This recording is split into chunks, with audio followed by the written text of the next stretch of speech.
एक औरत हमारे घर के सामने किराए के मकान में रहती थी। उसके 2 बच्चे थे जिनके साथ वो रोज शाम को अपनी छत पर खेलने के लिए ले आया करती थी। मैं भी हर रोज अपनी छत पर शाम को उसे देखने के लिए जाया करता था। मैं उसको इशारे करता था मगर वो इग्नोर कर देती थी। इस बात को 6 महीने गुजर चुके थे मगर वो मेरी तरफ देखती तक नहीं थी। तब मेरी उम्र 18 साल थी और तब वो मुझसे काफी ज्यादा बड़ी थी, इसलिए शायद वो मुझे बच्चा समझकर इग्नोर कर देती थी। फिर एक दिन मुझे बुखार होने की वजह से मैं छत पर नहीं जा सका, तो वो औरत मेरी अयादत के लिए मेरे घर चली आई और मेरा हाल चाल पूछकर अपने घर वापस चली गई। उसका मेरी अयादत को आना मेरे लिए इस बात का इशारा था कि उसके दिल में भी मेरे लिए एहसास है। फिर जब मैं अगली शाम छत पर गया तो वो इशारों में मेरा हाल पूछने लगी। मैंने उसे इशारों में बताया कि हाँ मैं ठीक हूँ, तो वो मुस्कुराने लगी। 2 दिन बाद एक पर्ची पे मैंने अपना नंबर लिखकर उसकी छत पर फेंका और फिर उसने मुझे फोन किया तो मैंने उससे अपनी मोहब्बत का इजहार किया और पूछा कि क्या वो मुझसे शादी करेगी। तो वो हंसने लगी और उसने मुझे ये कहा कि तुम अभी बच्चे हो, तुम्हें समझ नहीं है कि तुम ये कह क्या रहे हो और किस से कह रहे हो। वो कहने लगी कि तलाकशुदा औरत से कोई शादी नहीं करता और मैं तो तलाकशुदा होने के साथ साथ 2 बच्चों की माँ भी हूँ। उसने मुझे कहा कि तुम अच्छे लड़के हो, बस हम दोस्ती तक रह सकते हैं। मैंने उससे मजीद शादी की जिद की तो उसने मुझे कहा कि अगर तुमने दोबारा शादी की बात की तो मैं तुमसे बात ही नहीं करूंगी। मैं वहां पर चुप हो गया और हम दोस्त बनकर रहने लगे।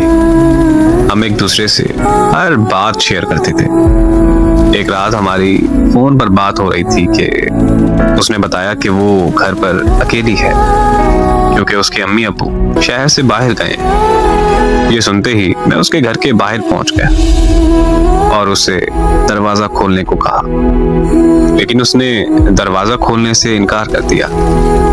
तो मैंने भी जिद कर ली कि मैं पूरी रात घर के बाहर बैठा रहूंगा। 2 घंटों की जिद के बाद आखिरकार उसने दरवाजा खोल ही दिया।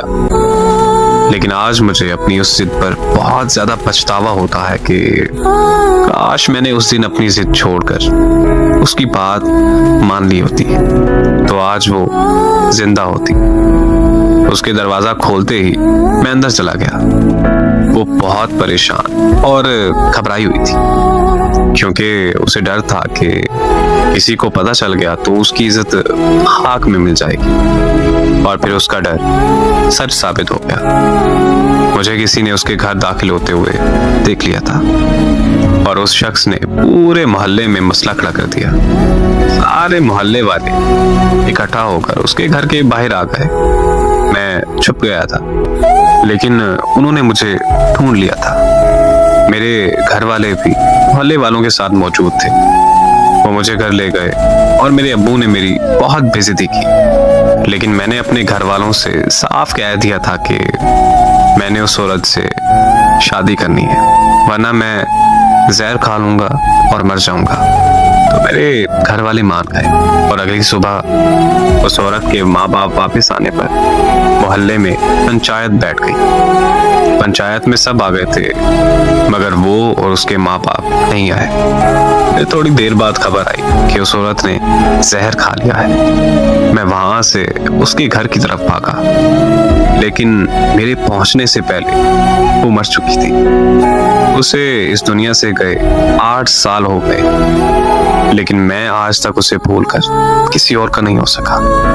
मुझे आज भी ये बात अंदर से खा जाती है कि काश मैं उस दिन जिद ना करता तो वो आज जिंदा होती। इससे बड़ा दर्द क्या होगा कि मेरी वजह से उसकी जान चली गई। लेकिन मोहब्बत करना कोई गुनाह नहीं। जब सच्ची मोहब्बत हो जाए तो वो रंग रूप, अमीर गरीब, काला गोरा या उम्र में फर्क मोहब्बत में नहीं देखा जाता।